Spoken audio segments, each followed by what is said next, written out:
토지의 깊은 산, 가을산이 맺는 귀한 결실 잣. 소나무과에 속하는 잣나무는 홍송이라 불리는데 심은 지 15년이 지나야 비로소 잣을 수확할 수 있다. 솔방울처럼 생긴 커다란 잣송이 안에 피잣이 들어있고 피잣의 껍질을 제거해야 이 노랗고 뽀얀 잣이 나온다. 정월대 보름엔 12개의 잣에 불을 붙여 하늘 운수를 점치기도 했다는데 고소함의 끝판왕, 오늘 건강밥상에선 잣과 함께한다. 잣은 콜레스테롤과 혈압을 낮춰 심혈관 건강을 돕습니다.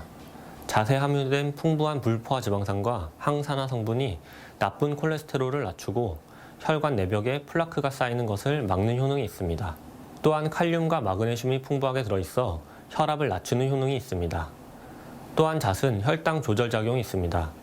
잣에 풍부한 마그네슘은 당분의 대사를 촉진하고 인슐린 민감성을 높여 혈당 수치를 조절합니다. 잣나무 꼭대기에서만 열린다는 잣송이. 4층 높이의 나무를 아직도 사람이 직접 올라가 수확한다는데 그래서 더 귀한 몸값을 자랑한다. 건강밥상 첫 번째 레시피. 우린 제법 잘 어울려요. 잣과 시금치의 찰떡궁합. 소고기가 없어도 풍부한 철분을 자랑하는 잣 시금치 파스타. 찹쌀의 쫀득함과 잣의 풍미가 만났다. 팥배기가 들어가 달달함을 더한 요리 잣 찹쌀떡도 만들어보자. 잣은 맛이나 영양이 뛰어난데요. 하지만 보통 잣을 고명으로만 쓰잖아요. 오늘은 잣이 조연이 아닌 주연인 잣 시금치 파스타를 만들어 보겠습니다. 같이 만들어 보시죠. 비타민 B와 철분이 풍부하고 아미노산과 불포화 지방산이 높은 잣. 장운동에도 도움을 줘 죽이나 각종 음식의 약박의 감초처럼 쓰인다. 오늘의 첫 번째 요리 잣 시금치 파스타는 먼저 예열해둔 프라이팬에서 잣을 살짝 볶아준다. 볶으면서 기름이 나오기 때문에 따로 기름을 두를 필요가 없다. 코끝을 간지럽 피는 볶은 잣의 고소함이란 두말하면 잔소리. 잣 시금치 파스타에 들어가는 잣은 오늘 후라이팬에 한번 볶았습니다. 저는 개인적으로 잣을 굽거나 볶아서 쓰면 훨씬 풍미가 많아져서 더 좋더라고요. 색감과 영양을 더해줄 오늘의 주연은 시금치. 시금치는 끓는 물에 살짝 데쳐 찬물에서 바로 한김 식혀 물기를 꼭 짜준다. 데칠 때 소금을 한 꼬집 넣어주면 초록 미색감이 살아난다. 이어서 데친 시금치와 감자를 손가락 굵기 정도의 크기로 썰어준다. 다음으론 파스타 맛을 좌우할 소스도 만들어보자. 시금치와 잣, 마늘 2쪽, 파마산 치즈와 올리브유, 소금을 넣고 믹서기로 곱게 갈아주는데 이것이 바로 이탈리아의 만능 소스 페스토다. 오늘 잣 시금치 파스타에는 시금치 페스토를 만들었는데요. 시금치 대신 바질이나 깻잎으로 만드셔도 되고요. 시금치로 하실 때는 살짝 데쳐서 하셔야 됩니다. 또 이 페스토를 빵에 발라 드셔도 맛있습니다. 파스타 삶는 비법으론 끓는 물에 올리브유를 넣고 파스타를 5분 정도 삶아주는 것. 파스타가 익어갈 즈음 썰어두었던 감자를 한 대 넣고 5분 정도 더 익혀주는데 삶은 감자 파스타는 건져내 물기를 날려준다. 잘 달궈진 편수 냄비나 프라이팬에 면수를 3스푼 정도 넣고 파스타와 감자, 잣 시금치 페스토를 한 대 넣어 약불에서 골고루 버무려준다. 오늘 잣 시금치 파스타에 쇼파스타인 푸실리를 넣습니다. 푸실리 대신 마카로니 또 펜네를 넣으셔도 되는데요. 식감을 위해서 감자를 같은 크기로 썰어서 넣습니다. 집에서 즐기는 레스토랑, 홈스토랑이 펼쳐질 차례. 밑에 넓은 예쁜 그릇에 잣 시금치 파스타를 보기 좋게 담아보는데 깊은 산과 푸른들의 향기가 이 한 그릇에 담겼다. 입안에서 느껴보는 봄날의 브런치, 잣의 고소한 풍미가 시금치 파스타의 품격을 더해준다.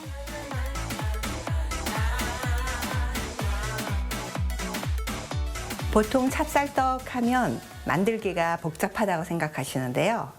오늘은 잣이 듬뿍 들어간 찹쌀떡을 만들 건데요. 복잡하지도 않고 간단하게 만들어 보겠습니다. 같이 만들어 보시죠. 귀한 만큼 제값을 하는 잣. 좋은 잣은 크기가 균일하면서 윤기가 나는 것을 골라야 한다. 또 눌렀을 때 부서지지 않는 게 좋다. 수정과 주옥 또 정과까지 잣에 활용되는 무궁무진한데 여기에 고소한 잣이 듬뿍 들어간 잣찹쌀떡 역시 사랑받는 레시피다. 배어나온 기름으로 노릇하게 잘 볶아졌다. 잣을 노릇노릇 고소하게 잘 볶았는데요. 볶은 잣은 산화가 되기 때문에 드실 만큼만 볶아 드시고요. 잣은 냉동실에 넣으면 음식 냄새가 배기 때문에 냉장실에 보관해 주세요. 잣 찹쌀떡에 없어서는 안 될 존재 팥. 팥은 특유의 떫은 맛이 있기 때문에 처음 삶아낸 물은 버리고 팥은 건져내야 한다. 다시 물을 부어 팥이 무를 때까지 푹 삶아주는데 센 불에서 10분, 끓어오르면 중불로 낮춰 1시간 남짓 삶아 건져낸다. 이렇게 잘 익은 팥에 설탕과 소금 물엿을 넣어 단짠단짠 팥배기를 만들어주자. 윤기가 잘잘 흐르는 팥배기. 달달함에 자꾸만 손이 간다. 오늘 잣 찹쌀떡에 팥배기를 넣습니다. 보통 팥을 불린다고 생각하시는데요. 팥은 불리는 게 아니고요. 한번 끓는 물에 데쳐내시고 그 다음에 푹 무르게 삶으셔서 밥을 하시거나 아니면 오늘처럼 팥배기를 만드시면 됩니다. 이어서 찹쌀 반죽을 만들 차례. 먼저 찹쌀가루와 우유, 달걀을 넣어 잘 섞어주고 여기에 설탕과 볶아둔 잣, 만들어둔 팥배기와 크랜베리를 넣고 칼로 자르듯 버무린다. 그리고 반죽을 올릴 팬에 유산지를 깔고 기름을 고루 펴 바른 후 반죽을 잘 부어주는데 찌는 게 아니라 구워내기 때문에 타지 않는 게 포인트. 뚜껑을 덮어 10분 정도 구워낸 후 전을 뒤집듯 뒤집어 같은 방법으로 반대편도 구워준다. 잣 찹쌀떡을 구우실 때는요.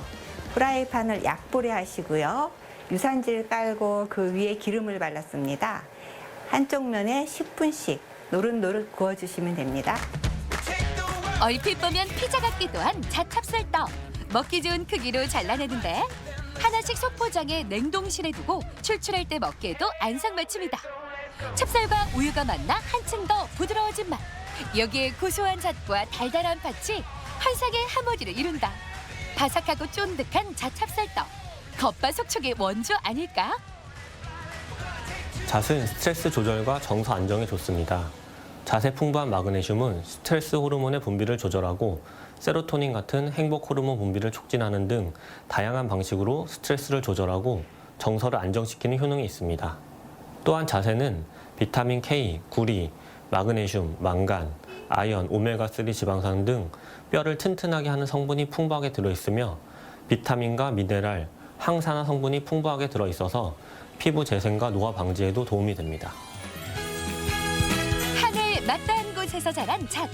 예로부터 신선히 먹는 음식으로 알려져 있는데 인삼과 더불어 우리나라를 대표하는 최고의 특산품이기도 하다.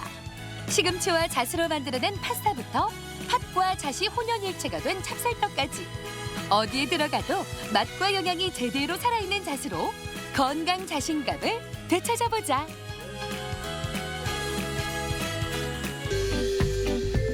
건강 플러스 인사드립니다. 안녕하세요. 김경섭입니다. 안녕하세요. 임보라입니다. 이 절기상 낮과 밤의 길이가 같다는 춘분입니다. 이제 봄이 완연히 왔다는 뜻일 수도 있는데 이렇게 봄바람을 맞으면서 걷기 운동하는 분들 주변에서도 많이 볼 수가 있습니다. 이 걷기만큼 또 좋은 운동이 없잖아요. 맞습니다. 운동을 위해서 하루에 10,000보씩 걷는 분들이 많은데요. 이런 분들에게 좋은 혜택이 하나 있습니다. 워크온이라는 애플리케이션을 설치해서 일주일에 50,000보 이상 걸으면 대전시에서 온통 대전 포인트를 지급한다고 하네요. 그렇습니다. 이 걸으면서 건강도 챙기고 포인트도 쌓고 그 포인트로 지역 상권도 살리자는 좋은 취지인데요. 이 봄에 건강 관리를 위해서 많은 분들이 동참해 보시면 좋겠습니다.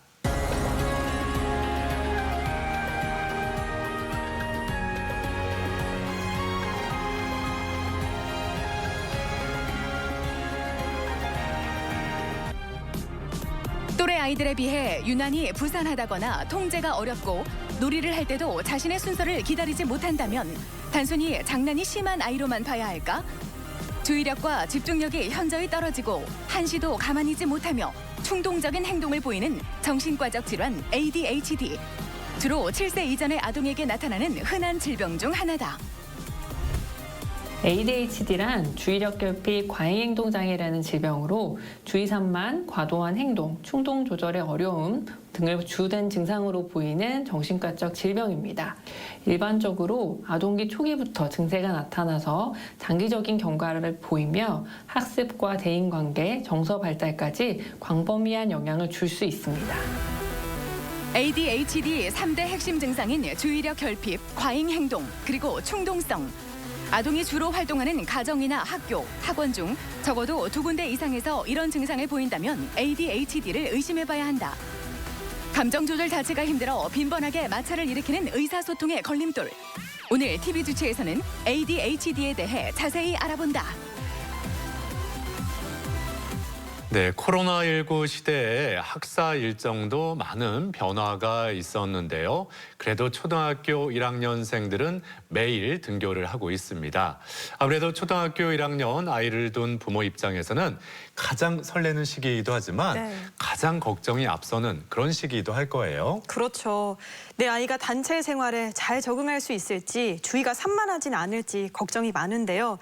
대개는 기우지만 간혹 주의력 결핍 과잉 행동 장애일 수 있다고 합니다. 네, 이 ADHD에 대해서 한 번쯤 들어보셨을 텐데 들어는 봤어도 정확히는 알지 못하는 분들이 많이 계시지 않을까 싶습니다.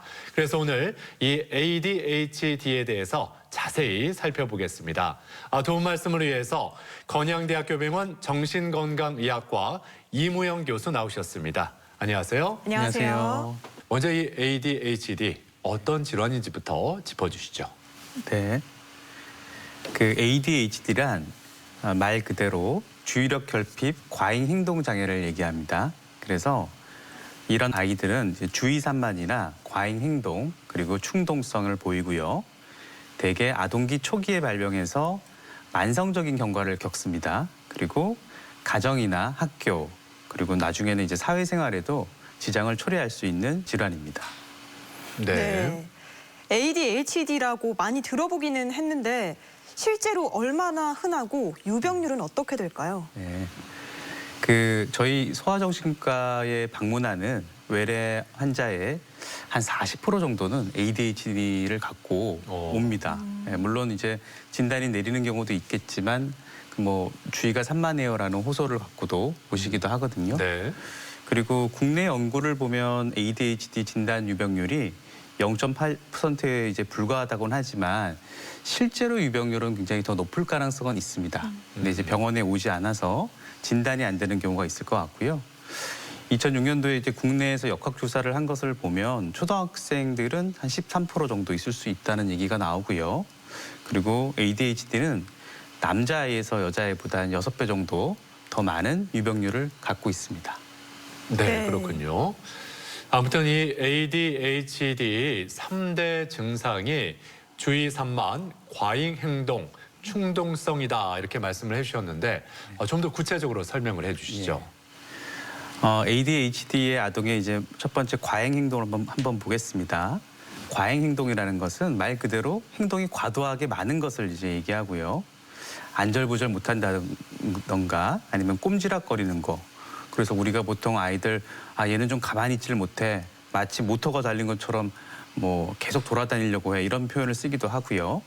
말을 너무 많이 한다든가 불필요한 몸 움직임이 많은 것을 이제 얘기하고 어릴 때는 좀 대근육 이게 대근육이라면 좀 많이 걷거나 아니면 큰 움직임을 쓰이는 이제 근육을 얘기하는데 대근육 운동을 보이다가 나중에 되면 이제 그런 상황보다는 꼼지락거리고 이런 양상이 소근육 운동으로 바뀌는 경우를 많이 볼 수 있고요. 그리고 이런 과잉 행동은 청소년기에는 그래도 조금씩 다소 감소되는 양상을 보이기도 합니다. 그리고 이제 주의력 결핍도 한번 같이 좀 보겠습니다. 주의력 결핍은 주의 집중력 지속이 어려운 것을 얘기하는 건데 우리가 어떤 일을 할 때마다 주변에는 무시해야 하는 자극들이 많습니다. 소음도 많고 여러 가지 그런 자극들이 많은데 우리는 그러한 자극들을 필터를 할 수 있는 능력을 갖고 있거든요. 근데 ADHD 아이들은 이런 자극들을 무시해야 하는 자극들에 대해서 필터링이 잘 안 돼서 주의가 좀 산만해지고 그로 인해서 아이가 이제 보면 귀 기울여서 듣지 않는 모습이라든가 그리고 부주의한 실수도 많이 하게 됩니다. 이런 주의력 결핍은 결국 나중에 이 아이의 어떤 학업 부진이라든가 아니면 학업에 대한 동기 저하와 연관이 높다라고 할 수 있겠습니다. 네. 네. 단순히 아이가 주의가 산만하다고만 생각했는데 ADHD일 수도 있다는 점을 꼭 기억해야겠는데요. 그중에 또 충동성이라는 증상이 있어요. 이 밖에 다른 증상들에 대해서도 소개해 주시죠. 네, 이 충동성은 앞에 있었던 두 가지보다도 이 아이가 학교 생활이라든가 단체 생활에 문제가 발생하는 경우를 많이 만듭니다. 하나하나 살펴보자면 욱하고 성급하며 충동적인 성향이 있고요.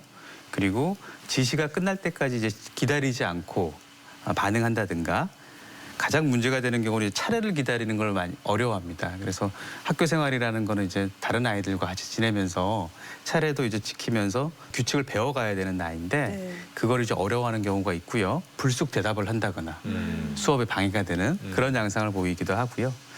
또 다른 아이들에 대해 활동을 이제 방해하기도 하고 간섭하기도 해서 문제가 되거나 또 불필요하게 위험한 행동, 어른들이 절대 올라가지 말아야 된다든가 조심해야 될 거에 대해서도 충동적으로 행동해서 자칫 사고를 유발하기도 합니다. 네. 네. 그리고 그 외에 또 증상들이 있는데요. 그 외의 증상들은 감정 조절이 좀 어렵거나 그리고 인지 발달 및 학업 수행하는 데 어려움을 있거나 또는 작업 기억력의 저하가 일어나는데 이 작업 기억력이라는 말 혹시 들어보셨나요? 아, 뭐 이렇게 글쎄요. 좀 네. 전문적인 용어일 수도 있는데 네, 네. 그냥 쉽게 풀이해 주시면 어떤 뜻일까요? 아, 네. 그러니까 저희가 어떤 만약에 문제를 푼다고 하면 예를 들면 3 더하기 4는 7 할 때 그거를 이제 머릿속으로 암산할 때 3을 불과 몇 미리 세컨드, 몇 미리 초 안에 전에 있었던 들었던 얘기들을 이제 기억하는 능력을 이제 작업 기억입니다. 책을 읽을 때도 그렇죠. 책을 읽을 때도 앞에 내용이 계속 이어갈 수 있게 만드는 힘입니다. 아, 예. 그리고 그거를 이제 작업 기억력이라고 하는데 네. 이런 것들이 이제 저하가 돼 있기 때문에 네. 아이가 이제 암산을 한다든가 아니면 독해를 한다든가 국어책 읽기 이런 것들 이런 거에 있어서 많이 이제 어려움을 호소하는 경우가 있습니다. 네. 네. ADHD 아동에게 나타날 수 있는 대표적인 증상들을 짚어주셨는데 뭐 유치원이나 초등학교 저학년인 경우에는 이런 증상들이 지속된다면은 뭐 다툼도 많이 일어날 것 같고 교우 관계도 좋지 못할 것 같은데 어떤 문제점들이 주로 나타나게 될까요? 네. 먼저 학령 전기, 그러니까 학교 들어가기 전인 유치원 생활을 보면요. 이 ADHD 아이들이 어릴 때부터 조금 까다롭거나 과도하게 활발하다는 얘기를 좀 많이 듣습니다. 저희가 이제 외래에서 오면 발달력을 좀 물어보거든요. 근데 그러면 과거에도 어릴 때부터 이렇게 좀 활발한 영상을 좀 띠는 경우가 많고요. 그리고 다치죠. 아무래도 활동량이 많다 보니까 다치는 경우도 많고 아이들과 이제 장난감도 내가 먼저 사용할 거야. 순서도 미끄럼틀도 내가 먼저 탈 거야 해서 자꾸 그런 거에 대해서 부딪히고 또래와 자주 싸우는 양상도 많이 보입니다. 네. 네. 교우 관계에도 영향을 굉장히 많이 미치는 ADHD. 이쯤 되니까 발생하는 원인이 궁금해지는데요. 밝혀진 원인들이 있을까요? 네, 사실 명확한 원인이 밝혀진 것은 아직 아닙니다. 그래서 그러다 보니까 저희가 이 연구를 통해서 여러 가지 원인의 가설에 대해서 많이 좀 나온 게 있는데요. 첫 번째로 보면 아무래도 유전적인 요인이 좀 있어요. 그래서 ADHD 아동이 왔을 때 저희가 부모님을 물어보면 뭐 제가 어렸을 때도 이런 모습이랑 좀 비슷했어요. 저도 많이 혼났어요. 이런 얘기들을 많이 하거든요. 그래서 부모나 형제가 ADHD로 진단이 될 가능성이 그렇지 않은 경우에 비해서 2배에서 많게는 8배가량 높은 양상을 보이기도 하고요. 네. 쌍둥이들에서도 유전성이 한 76%로 비슷한 양상을 좀 갖고 있고 환경적인 요인에 대해서는 아직 여러 가지 논란이 좀 있긴 있습니다만은 이러한 뭐 임신 때 그리고 출생 시 어떤 문제가 발생하면 ADHD를 뭐 만들 수 있다는 얘기도 좀 나오고 있고요. 그리고 제일 중요한 거는 이제 신경학적 이상에 대한 어떤 원인이 지금 연구가 많이 되고 있습니다. ADHD의 신경학적 이상이라고 한다면 여러 가지 이제 뇌, ADHD에서의 그 원인에서 제일 중요한 게 뇌인데요. 뇌 구조, 신경회로가 이렇게 만들어집니다. 어릴 때 만들어지는 과정에서 이렇게 잘 만들어지면 괜찮은데 잘 만들어지지 못한 경우를 이렇게 얘기를 합니다. 그래서 저희가 그 영상 연구들을 보면 기저의 어떤 크기가 작거나 대뇌 피질의 두께가 얇은 그래서 뇌성숙이 좀 지연됐다라는 소견들이 나오거든요. 우리가 이제 조금 더 쉽게 얘기하자면 뇌를 저희가 예를 드는 게 이제 수박으로 비유를 많이 듭니다. 그래서 수박 안에 빨간색이 좀 있지 않습니까? 네. 우리가 먹는 부분. 예. 그 부분은 우리의 감정, 충동성, 식욕, 수면력 이런 원시적인 뇌라고 부르고요. 수박에 못 먹는 그 초록색의 겉부분을 우리가 뇌피질이라고 보통 부르는데 이 뇌피질이 뇌피질에서 하는 것들은 충동성을 제어하거나 그리고 조금 생각을 만들다거나 조금 더 고차원적인 뇌거든요. 근데 이 피질이 여기도 보면 두께가 얇아져 있는 것을 볼 수 있어요. 그러니까 네. 잘 고차원적인 뇌가 충동적인 뇌를 잘 이렇게 컨트롤하지 못하는 상황을 보통 얘기를 합니다. 그래서 ADHD 신경학적 이상은 이렇게 신경회로의 이상이라든가 그 대뇌의 어떤 구조적인 문제로 볼 수 있겠습니다. 네. 뭐 유전적 요인, 환경적 요인, 그리고 가장 중요한 신경학적 요인까지 다양한 요인들이 있는데요.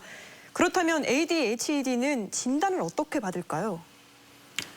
네, 진단에 있어서 제일 중요한 부분은 이 슬라이드를 보시면 일단은 직접적인 면담입니다. 면담을 통해서 아이가 과거의 발달력이 어땠는지를 이제 확인을 해봐야 될 것 같고요. 네. 그리고 두 번째를 보면 직접적인 행동 관찰이 있는데 병원에 오신 보호자분들이 아이를 데리고 와서 아이가 이제 산만하면 제 앞에서 조용해, 가만 앉아 있어 이렇게 제지를 하거든요. 근데 저는 오히려 놔두세요. 아이가 좀 자연스러운 모습을 보고 싶어요. 그래야만 이제 행동 관찰이 되니까요. 그래서 아이가 진료실에서 보이는 모습을 좀 관찰하기도 합니다. 그리고 또 여러 가지 설문지도 있고 또 중요한 부분은 이제 심리학적 검사를 통해서 이 아이가 갖고 있는 인지 기능과 정서 상태를 확인하고요. 또 중요한 것은 주의력 장애 진단 시스템이라고 해서 컴퓨터를 이용한 진단 시스템을 통해서 이런 것들을 다 종합해서 결국에는 정신과 전문의가 임상적인 진단을 내리게 됩니다. 네. 네. 뭐 말씀 들어보니까 아이와 또 보호자와 이루어지는 면담이 중요할 것 같은데 좀 이렇게 정리되어 있는 그런 항목들도 있죠. 네, 맞습니다. 그래서 이제 첫 번째로 주의력 결핍에 관련해서 한번 진단 기준을 한번 보면요. 저희가 주의력 결핍에 대해서 생각해 볼 수 있는 여러 가지 것들이 많이 나와 있습니다. 이 중에 이제 9개 중에서 한 6개가 만족이 되면 보통 이제 ADHD 진단을 좀 내리기도 하고요. 그래서 보면 집중을 오래 하지 못하는 건 당연히 있고 계획을 세워서 체계적으로 하는 것도 어려움을 호소하는 경우가 있고요. 외부 자극에 의해서 쉽게 정신을 빼앗기거나 일상적으로 해야 할 일을 자주 잊어버리는 것도 주의력 결핍의 하나의 진단 기준이 될 수 있습니다. 다음 슬라이드를 보시면 이제 과잉 행동과 충동성인데 여기도 마찬가지로 9개입니다. 이 9개에서 6개가 만족을 하면 진단 기준에 해당이 되는데요. 위에 있는 6개는 과잉 행동에 대한 얘기가 나오고 있고요. 그리고 아래에 있는 3개는 충동성을 얘기하고 있습니다. 이 중에서 6개가 이상이 된다면 ADHD의 진단을 이제 생각해 볼 수 있겠습니다. 네. 네. 그러면 이 같은 항목을 체크하면서 우리 아이가 지금 어떤 상태인지 가늠을 할 수가 있겠네요. 네, 이제 진단 기준 항목들을 이제 봤고요. 이거에 대해서 좀 세부적으로 좀 보자면 일단 아이가 한 12세 이전에 이런 모습들이 좀 나타나야 되고요. 그리고 두 가지 상황, 그러니까 집이 됐든 학교가 됐든 두 가지 이상의 상황에서 이런 증세들이 나타나야 됩니다. 그리고 뭐 학습이라든가 아니면 어른 같은 경우는 직장에서 업무하는 데의 어떤 효율성이나 능력이 이제 감소된 모습을 보여야 되고요. 이런 것들을 토대로 해서 이제 진단을 했을 때 아이는 이 주의력 결핍과 과잉 행동의 어떤 충동성을 두 개 다 갖고 있는 복합형인 경우도 있고 그렇지 않고 한 가지만 갖고 있을 경우에는 부주의 타입이라든가 아니면 과잉 행동 충동 타입 등 이렇게 타입을 좀 나눠볼 수 있겠습니다. 네. 네. 자, 그렇다면 아까 짚어주신 체크리스트 외에 또 어떤 검사가 있을까요? 네, 이제 객관적인 측정 방법에 대해서 한번 살펴보겠습니다. 여기 보면 뭐 CPT, CAT, ATA 이렇게 해서 영어로 적혀 있는 항목들을 볼 수 있는데요. 이러한 것들은 뭐냐면 이제 컴퓨터를 통해서 어떤 아이가 왔을 때 이제 과제가 주어집니다. 컴퓨터 화면에 나와 있는 과제를 아이가 잘 맞추면 집중력이 그래도 잘 유지가 되고 있는 거고 그렇지 않으면 집중력이 좀 문제가 있다라고 판단을 하게 되고요. 그리고 그거 말고도 여기 보면 웩슬러 지능 검사라고 있는데요. 웩슬러 지능 검사에는 한 13가지의 소항목들이 있는데 소항목 중에서도 몇 가지는 그 주의 집중력과 관련된 항목이 있습니다. 그래서 다른 영역은 괜찮은데 그 주의 집중력 항목에 있으면 만약에 떨어져 있으면 그때도 ADHD의 가능성을 좀 높게 볼 수 있겠습니다. 네. 네. 뭐 이런 검사상 뭐 정확하게 결과가 나올 수도 있겠지만 아무래도 환자 본인과의 면담 아니면 가족이나 친구와의 면담을 통해서 들여다보는 것도 중요할 것 같은데요. 실제로는 어떻습니까? 네. 면담은 저희가 이제 정신건강의학과에서 진단하고 환자를 파악하는 데서 가장 기본이 되는데요. ADHD 아동도 마찬가지로 첫 번째로는 ADHD 핵심 증상들을 파악하는 게 중요합니다. 저희가 아까 3가지 증상들을 이제 같이 공부를 해봤는데요. 그것들을 이제 확인을 해야 되고요. 그리고 가정이라든가 학교 등에서 여러 상황에서 어떤 아이가 얼마나 적응하는지, 기능은 잘 하는지를 확인해야 되고요. 또한 다양한 정보원으로부터 정보 획득이 필요하다는 것도 중요한데요. 예를 들면 엄마 아빠가 왔는데 엄마 아빠가 이 아이에 대해서 평가하는 게 다른 경우도 있습니다. 엄마는 이 아이가 잘 못하고 있어요라고 판단하거나 하는데 아빠는 그 반대로 아이가 잘하고 있는데 여기 왜 데리고 왔느냐 이렇게 하는 경우가 있어서 부모님들이 어떤 그 일치된 정보를 갖고 있냐 안 갖고 있냐도 아이의 정확한 모습을 판단하는 데 있어서 매우 중요할 것 같고요. 네. 그리고 동반 질환의 유무, 그러니까 다른 질환의 증상이 ADHD처럼 보이는 경우가 많습니다. 예를 들면 이제 불안장애거든요. 불안장애라는 건 좀 꼼지락거리기도 하고 마음이 편치 않으니까 가만히 있지 못하는 모습을 보이기도 하는데 그런 모습이 있을 때도 우리 아이가 혹시 ADHD가 아니야라고 생각하시는 분들이 좀 있습니다. 네. 그래서 여러 가지 이런 면담들을 종합적으로 판단을 해서 진단을 이제 확진하게 됩니다. 네. 네.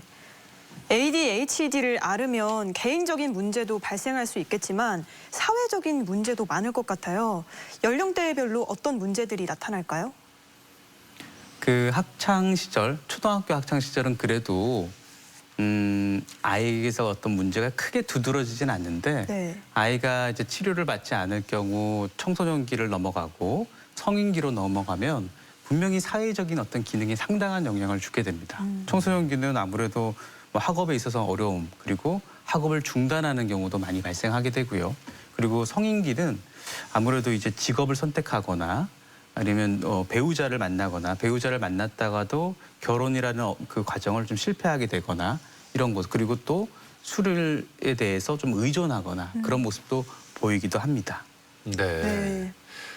뭐 아동기는 산만하고 좀 주의력이 결핍돼 있을 때 그래도 부모가 좀 제재를 하면 말을 좀 듣지 않습니까? 네. 그런데 이제 점점 더 성장을 해서 청소년기나 성인이 됐을 때는 네. 이렇게 제재하는 것도 쉽지 않을 텐데 네. 이 시기에 나타날 수 있는 특징 어떤 것들이 더 있을까요? 네, 한번 청소년기랑 성인기 한번 좀 자세히 한번 살펴보겠습니다. 이 아이가 이제 청소년기가 됐을 경우에는 강하게 이제 반항할 가능성이 높아집니다. 부모로부터 말을 잘 안 듣는 모습, 또한 학교에서도 선생님의 얘기를 잘 안 듣는 경우가 많이 발생하게 되고요. 그리고 이런 품행 문제, 그리고 술, 담배 등의 어떤 물질 남용의 문제도 나타날 가능성이 높습니다. 또한 이제 여자아이들 같은 경우에는 불안이나 우울 등의 정서적 어려움을 나타낼 가능성이 높기 때문에 청소년기에도 이런 ADHD의 영향이 상당히 줄 수 있습니다. 근데 이제 청소년기까지 ADHD가 지속될 가능성은 50에서 80% 정도이기 때문에 치료를 잘 받아야 되고요. 성인기로 넘어가면 성인기에도 35에서 65% 정도는 ADHD가 지속이 될 수 있습니다. 그래서 대부분은 이제 어른이 돼가면서 증상들이 상당히 호전이 되기도 하지만 그러나 어른이 된다고 해서 모두 다 낫지는 않습니다. 성인 ADHD라는 것이 요즘 많이 이슈가 되고 있거든요. 그래서 이런 경우를 살펴보면 증상이 아주 심각하거나 그리고 문제가 또 심각하거나 동반 질환이나 가족력이 있는 경우에는 성인 ADHD가까지 이제 증상이 오래 유지되는 경우가 있겠습니다. 네. 그렇군요. 지금 시청하고 계신 분들께서 아마 가장 궁금한 게 치료법일 것 같은데요. 그렇다면 지금 ADHD를 치료할 수 있는 방법이 있는 건가요? 네. 아까 이제 모두에서 그 ADHD의 원인이 뇌의 질환이라고 제가 말씀을 드렸는데요. 네. 그러다 보니까 가장 이제 현재로서 가장 효과적인 방법은 약물 치료입니다. 네. 그래서 약물 치료를 한번 살펴보시면요. 몇 가지 종류가 있습니다. 대표적인 두 가지가 이제 중추신경을 자극하는 것과 중추신경을 비자극하는 약으로 나눠지고요. 이 약을 선택하는 거에 있어서는 아이가 갖고 있는 동반 질환이 있는지, 그리고 증상이 어떤 것이 두드러지는지, 아이의 상태, 부작용 등을 고려해서 약물을 선택을 하게 되고요. 그리고 대개 부모님들께서 제일 질문을 많이 하시는 게 그러면 언제까지 치료를 해야 됩니까? 라는 질문을 치료를 이제 시작하겠다는 얘기를 함과 동시에 물어보세요. 예. 아마도 제일 궁금하실 거예요. 네. 그럴 때는 저희가 이제 얘기하는 것은 6개월에서 1년 정도는 투약을 좀 지속을 하고 그때마다 아이의 상태가 어떤지에 대해서 한번 재평가를 좀 해보자라고 말씀을 좀 드리고 있고요. 약물 치료는 또 경우에 따라서는 아무래도 이제 청소년기나 성인기까지도 지속이 가능할 경우도 있긴 있으나 계속 이제 치료를 하면서 보자고 제가 말씀을 좀 드리고요. 약물 치료 중에서 또 걱정하시는 게 뭐가 있냐면 부작용이 많이 이제 네. 걱정을 하시더라고요. 근데 이제 부작용은 일반적인 부작용으로는 불면, 식욕부진이 가장 대표적인 거긴 한데 이러한 부작용은 전문의 선생님과 같이 상의하면서 치료를 해 나가면 얼마든지 조절할 수 있고 또 다른 약제로 바꿀 수도 있기 때문에 꼭 주치의 선생님과 상의를 하시면 되겠습니다. 네. 네. 네, 또 부모 입장에서 내 아이가 이렇게 약을 먹어야 되는 거에 대해서 앞서 말씀하신 대로 부작용도 좀 있을 수 있고 그래서 좀 거부감이 들 수 있단 말이에요. 그래서 약을 복용하지 않고 비약물적인 치료 방법은 없을까? 이런 점도 많이 물어보실 것 같거든요. 예, 맞습니다. 많이 물어보시고요. 그럴 때마다 저희가 이제 알려드리는 비약물적 치료를 한번 보면요. 첫 번째로 이제 가장 중요한 건 이제 행동 치료인데요.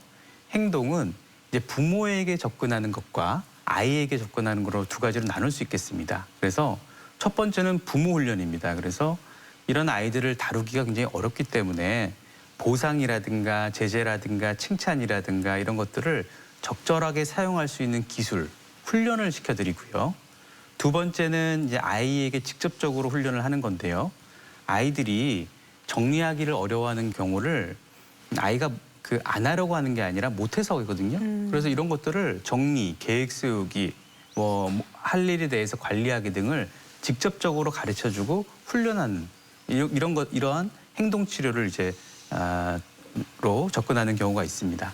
또한 동반되는 문제에 대한 치료도 필요한데요. 만약 아이가 학습 장애를 갖고 있으면 학습 치료가 필요하고 또 정서 불안을 갖다가 한 30% 정도는 동반하는 경우가 있기 때문에 그럴 때는 이제 놀이 치료라든가 상담에 대해서도 치료를 하는 경우도 있습니다. 네. 약물적 혹은 비약물적으로 치료를 받았을 때 가시적으로는 어떤 효과가 나타날까요? 미 교육부와 국립보건원의 어떤 연구 결과인데요. 두 가지를 같이 했을 경우에 어떤 치료 성공률이 굉장히 높아지는 것을 볼 수 있습니다. 따라서 한 가지만이 아닌 두 가지 약물과 행동 치료를 같이 곁들이면 훨씬 더 효과적인 치료 결과를 얻을 수 있겠습니다. 자, 그리고 ADHD 이 증상이 다양한 만큼 또 동반되는 다른 질환이 있지는 않을까 이런 생각이 먼저 드는데 네. 실제로는 어떤지 이 점도 좀 설명을 해주시죠. 네, ADHD와 자주 동반되는 질환이 좀 있습니다. 거의 67에서 80%의 경우에는 다른 정신과 질환이 항상 동반이 되는데요. 예를 들면 적대적 반항 장애라든가 품행 장애, 물질 관련 장애를 이제 동반하기도 하고요. 불안 장애, 우울 장애, 틱 장애도 동반되고 그 외에 어떤 질환까지는 아니더라도 친구와의 갈등, 가족과의 갈등, 감정 조절의 어려움이라든가 공격성, 짜증 등을 보이는 등 ADHD는 다른 정신과 질환과 동반되는 경우가 좀 많이 있겠습니다. 네. 네. 한 가지 궁금해지는 게요. 지금까지는 우리가 아이들에 대한 ADHD를 살펴봤는데 사실 성인 ADHD도 있지 않습니까? 유병률이 어느 정도 되나요? 네. 최근 한 2, 3년 전부터 성인분들이 오셔가지고 제가 어릴 때는 진단을 못 받았지만 지금 생각해 보니까 제가 ADHD를 갖고 있는 것 같아라는 말을 많이 하세요. 네. 최근에 많이 각광이 되고 이슈가 돼서 그 검사를 많이 받아보러 오시거든요. 근데 보면 세계 평균의 어떤 성인 ADHD의 유병률은 3.4% 정도라고 하는데 국내에서는 지금 연구 결과가 1.1만 나오고 있습니다. 아마도 아직은 저희가 그 병원에 와서 본인이 ADHD가 있는지를 평가하는 경우를 많지는 않은 것 같아요. 근데 이런 경우를 보면 어릴 때 ADHD가 있어서 성인기에도 증상이 남아있는 경우도 있고 때로는 아동기에는 ADHD 증상이 있었지만 그거에 대해서 잘 자각을 못 하시다가 성인기에 대해서 이제 자각을 하고 오시는 경우가 있습니다. 성인 ADHD는 과잉 행동을 보이는 경우는 많지는 않습니다. 아무래도 어른이다 보니까요. 다만 이제 업무하시거나 할 때 공부하시거나 업무에 있어서 집중하는 게 너무 어렵다고 호소하시면서 주의력 결핍에 대해서도 많이 평가를 원하시더라고요. 그리고 성인 ADHD는 이렇게 부부 사이에서도 사실은 이제 잘 듣고 또 잘 배려하고 이런 것들이 중요한데 그런 거에 있어서 문제가 좀 발생하거나 직장 생활에서도 대인관계 어떤 문제를 발생해서 내원하는 경우가 많이 있습니다. 네. 그렇다면 성인 ADHD 진단법이 아동과 비슷한 건지 또 치료와 진단에 있어서 주의할 점이 있다면 어떤 게 있을지 이런 점도 좀 짚어주시죠. 네. 성인 ADHD의 어떤 진단과 치료를 보면요. ADHD는 원래 어릴 때부터 나타나는 병입니다. 그렇기 때문에 성인이 왔다고 하더라도 제일 중요한 건 발달력입니다. 이분이 어릴 때부터 학교 생활은 어떻게 해왔고 주의 집중력은 어땠는지를 이제 들어보는 발달력이 굉장히 중요하고요. 또 친구 관계는 어땠는지, 부모의 관계는 어땠는지에 대한 과거에 대한 평가가 일단 필요할 것 같고 그리고 보호자의 면담도 중요합니다. 그러니까 성인이 오셨지만 어릴 때의 모습을 정확하게 기억하는 경우가 또 드문 경우도 있기 때문에 이럴 때는 보호자분이 우리 아이가 어릴 때 어떻다 뭐 이런 얘기들을 해주면서 그런 면담들을 이제 참조해 볼 수 있겠습니다. 그리고 성인 ADHD에서 이제 진료를 하다 보면 주의력 문제로 오긴 했지만 실제로는 다른 증상으로 평가가 되는 경우도 있습니다. 다른 증상이 있는지를 확인해야 한다는 얘기인데요. 예를 들면 우울증이나 불안증 등의 어떤 다른 정신질환이 있는지를 확인해야 되고 때로는 갑상선 질환이라든가 내분비 질환이 같은 그런 신체 질환이 있을 때도 주의력 결핍 증상이 있을 수 있기 때문에 이런 것들을 포괄적으로 봐야 합니다. 그리고 성인 ADHD로 진단을 내렸을 경우에 또한 동반 질환에 대한 평가도 반드시 필요하고요. 왜냐하면 ADHD를 갖고 있어서 직업 생활을 많이 어려워하게 되면 우울이나 불안이 찾아오기도 합니다. 그래서 이런 것들을 잘 평가하고 치료를 해야 되고요. 성인 ADHD의 어떤 치료에 있어서는 결국 뭐 어떻게 보면 아동하고는 큰 차이는 없습니다. 약물 치료 제일 중요하고요. 또 교육을 받아야 되는 부분도 필요하고요.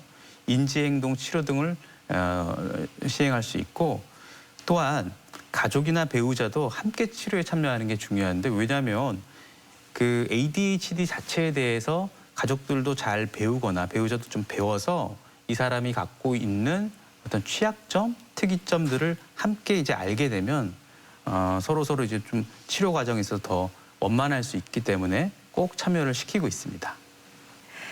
대전 MBC 건강플러스 오늘은 ADHD에 대해서 이야기 나누고 있습니다. 이번에는 ADHD에 대한 오해와 진실을 OX로 풀어보겠습니다. 네. 자, 먼저 ADHD는 부모의 잘못된 양육으로부터 시작이 된다. O일까요? X일까요? 네, 제 대답은 X입니다. ADHD는 아까 말씀드린 것처럼 뇌신경 발달의 지연으로 인해서 발생하고 있는 어떤 하나의 질환으로 봐야 됩니다. 생물학적인 원인이 있고요. 그 생물학적인 원인을 잘 치료를 해야 됩니다. 그런데 아무래도 이제 ADHD 아동들을 양육하는 과정이 많이 어려워서 옆에서 보면 부모님들이 굉장히 좀 세게 양육하는 모습을 좀 보일 수 있거든요. 근데 아마도 제 생각에는 ADHD 아이들 양육하는 그 과정이 보통 아이들도 키우긴 힘들지만 10배 이상은 힘든 것 같아요. 그래서 그러한 부모님들이 옆에 있으면 너무 비난이나 이런 것보다는 조금 격려 이런 것들이 더 필요하지 않을까 싶습니다. 네. 자, 다음 질문은요. 건망증이 심한 것도 성인 ADHD의 증상이다. OX 중 어느 걸까요? 이거는 이제 세모인데요. 왜냐하면 그 성인 ADHD가 있으면 조금 이제 마치 건망증이 있는 것처럼 좀 보이기도 합니다. 근데 그 이유 중에 하나는 이분들이 어떤 정보에 대해서 주의 집중력이 떨어져서 잘 입력이 잘 안 돼서 그거를 마치 이제 잘 잃어버리는 것처럼 잊어버리는 것처럼 이렇게 보이거든요. 네. 근데 이제 건망증은 사실은 이제 ADHD와는 좀 다른 질환으로 볼 수 있고 또 건망증에 대해서는 사실은 너무나 다양한 원인이 있기 때문에 그거에 대해서는 다른 어떤 적절한 평가라든가 진단이 이제 필요하겠습니다. 네. 네. 자, 그리고 이 산만하지 않고 조용한 ADHD도 있다. O일까요? X일까요? 네, O입니다. 오. 특히나 이제 여자아이들을 이제 진단하거나 평가를 해보면 과잉 행동 타입보다는 부주의성 타입, 즉 요즘 이제 조용한 ADHD라고 불리는 부주의성 타입이 많기 때문에요. 조용한 ADHD가 있다라고 할 수 있겠습니다. 네. 네. ADHD 아동에게 있어서 훈육은 독이다. O일까요? X일까요? 세모입니다. 세모요. 예, 예. 예. 그 훈육 자체가 문제라기보다는 훈육을 어떻게 하느냐가 중요한 것 같고요. 부모님들께서 자칫 훈육을 체벌과 같은 용어라고 생각을 하시는 것 같은데요. 그렇진 않죠. ADHD 아동이든 그렇지 않은 아동이든 훈육은 아이를 잘 키우는 어떤 과정에 있어서는 반드시 필요한 부분이라고 할 수 있겠습니다. 저희가 이제 진료를 할 때 어떤 말씀을 많이 드리냐면 이 아이가 겪는 모습은 이 아이가 안 하려고 하는 모습은 아니다. 이 아이는 지금 그게 잘 안 되는 모습이다.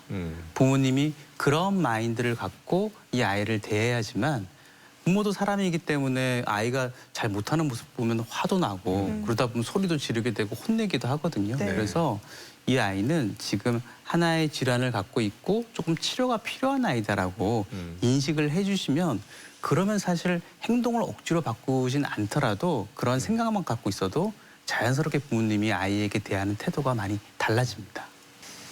이렇게 ADHD에 대한 오해와 진실을 OX로 풀어봤는데요. 계속해서 시청자 여러분의 궁금증도 하나씩 풀어보겠습니다.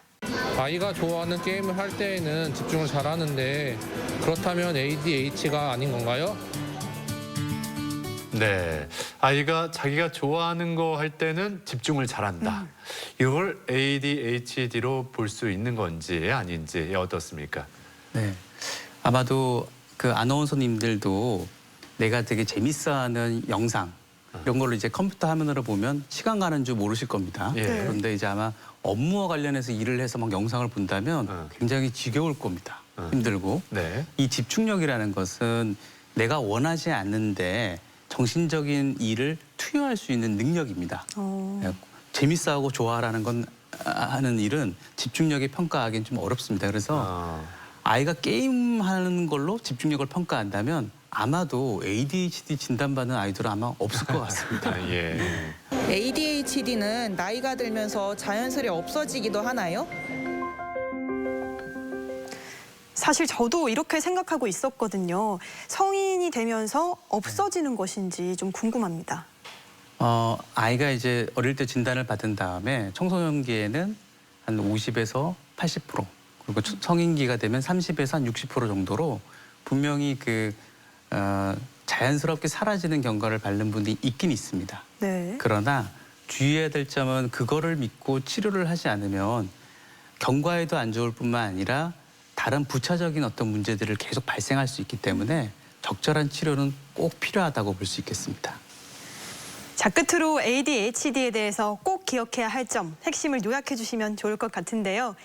ADHD는 네모다라고 한다면 이 네모를 어떻게 채워주시겠어요? 부모의 공부가 필요한 질병이다라고 얘기를 하겠습니다. 예, 그래서 아이가 집중을 못하는 것이 아이의 의지의 문제가 아니라 아이도 어쩔 수 없는 하나의 질병이라는 모습을 이제 인식을 해주시고요. 아울러 이제 그렇다면 제가 이제 부모님들에게 좋은 공부 자료를 제공을 해드려야 될 것 같아요. 그래서 대한소아청소년정신의학회에서 ADHD 공식 사이트를 만들었습니다. 왜냐하면 인터넷에 정보들이 너무 많아서 예. 부모님들이 어떤 정보에 접근해야 될지를 몰라서 힘들어하시거든요. 예. 또 때로는 무분별한 정보들도 많은 것도 사실입니다. 네. 그래서 저희가 이제 공식 사이트를 만들었고요. 그래서 아마도 홈페이지 주소라든가 이런 것들을 이 화면을 통해서도 아마 좀 제공해 주시면 감사하겠습니다. 자, 건강 플러스 오늘 이렇게 ADHD에 대해서 자세히 살펴봤습니다. 지금까지 도움 말씀에 정신건강의학과 이무영 교수였습니다. 오늘 말씀 고맙습니다. 고맙습니다. 감사합니다. ADHD 특성을 잘 이해하지 못하다 보니까 이 보호자들이 괜한 죄책감에 굉장히 힘들어하는 경우가 많다고 합니다. 이게 양육 문제인가, 애착 문제인가 이렇게 고민만 하지 마시고 전문인을 찾아서 적극적인 도움을 받아보시는 게 필요하겠습니다. 맞습니다. 너무 고민만 하는 것도 문제지만 또 아이니까 그럴 수 있지 하고 가볍게 여기는 것도 치료를 늦출 수 있습니다. 부모님들의 관심 그리고 적절한 치료가 중요하겠습니다. 네, 건강 플러스 오늘 저희가 준비한 내용은 여기까지입니다. 이번 한 주도 건강하게 보내시길 바라고요. 저희는 다음 이 시간에 다시 인사드리겠습니다. 함께해 주신 여러분 고맙습니다. 고맙습니다.